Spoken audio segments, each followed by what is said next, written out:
नेपाल सम्मत 1133 नुदया हिन्दुना नेपाल सम्मत नेवार जातिको मात्र सम्मत नभएर सम्पूर्ण नेपालीहरूको साझा राष्ट्रिय सम्मत भएकोले यस अवसरमा म तपाईहरुसँग नेपाली भाषामा नै बोल्न अनुमति चाहन्छु। नेपाल सम्मत हाम्रो सम्मत राष्ट्रिय सम्मत भनिरहेका छौं।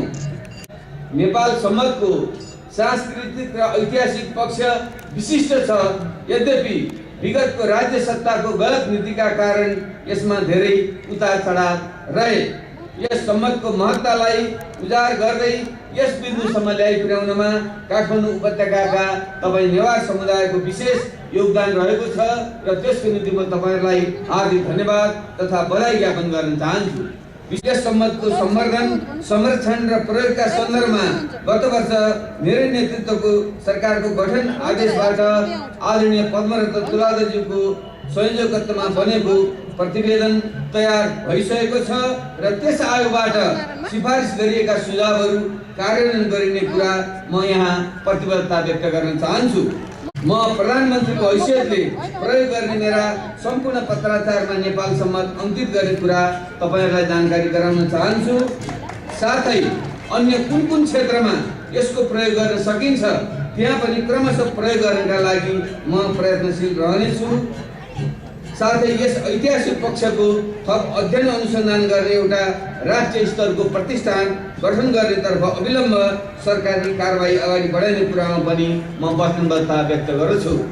नेपाल सम्मत एउटा राष्ट्रिय सम्मत बनिसकेको सन्दर्भमा यो नयाँ वर्षको शुभारम्भको दिनमा नेपाल सरकारले सार्वजनिक बिदा दिने घोषणा छिटै गर्नेछ र आगामी वर्षदेखि यो नयाँ वर्ष एउटा समूह विषयले जाति विषयले छुट्टै मनाउनु भन्दा पनि नेपाल सरकारकै तर्फबाट आधिकारिक रूपमा मनाइने तर्फ हामीले छिटै आवश्यक निर्णय गर्नेछौँ।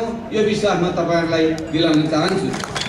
यस पावन अवसरमा यो सम्मतका प्रवर्तक संघधर साखवाको जनताको निम्ति आफ्नो सर्वस्व सुम्पने उदात्त भावनाले सबैलाई प्रेरणा दियोस् र आगामी वर्ष देशले अग्रगामी राजनीतिक निकास सहित शान्ति र समृद्धिको प्रत्याभूति गर्न सकोस् भन्ने म हार्दिक कामना व्यक्त गर्दछु। यस पावन अवसरमा यो सम्मतका प्रवर्तक संघधर साखवाको जनताको निम्ति आफ्नो सर्वस्व सुम्पने उदात्त भावनाले सबैलाई प्रेरणा दियोस् र आगामी वर्ष देशले अग्रगामी राजनीतिक निकास सहित शान्ति र समृद्धिको प्रत्याभूति गर्न सकोस् भन्ने म हार्दिक कामना व्यक्त गर्दछु। खासै आगामी 10 वर्षभित्र प्रत्येक नेपालीको वार्षिक आम्दानी अहिलेको भन्दा 5 गुणा बढाएर प्रति व्यक्ति $3000 सम्म पुर्याउने र गरिबीको पूर्ण रूपले अन्त्य गर्ने आर्थिक विकास र समृद्धिको बाटोमा अग्रसर हुन म यस दिनले सबैलाई प्रेरणा दियोस् भन्ने कामना गर्दछु। अन्त्यमा पुनः एकपटक नेपाल सम्मत 1133 नयाँ वर्ष, दीपावली र छठ पर्वको उपलक्ष्यमा उपस्थित जनसमुदाय तथा सम्पूर्ण नेपाली दिदीबहिनी तथा दाजुभाइहरुमा हार्दिक शुभकामना व्यक्त गर्दछु। यहाँको आगामी दिन सुखद र सफल रहोस्।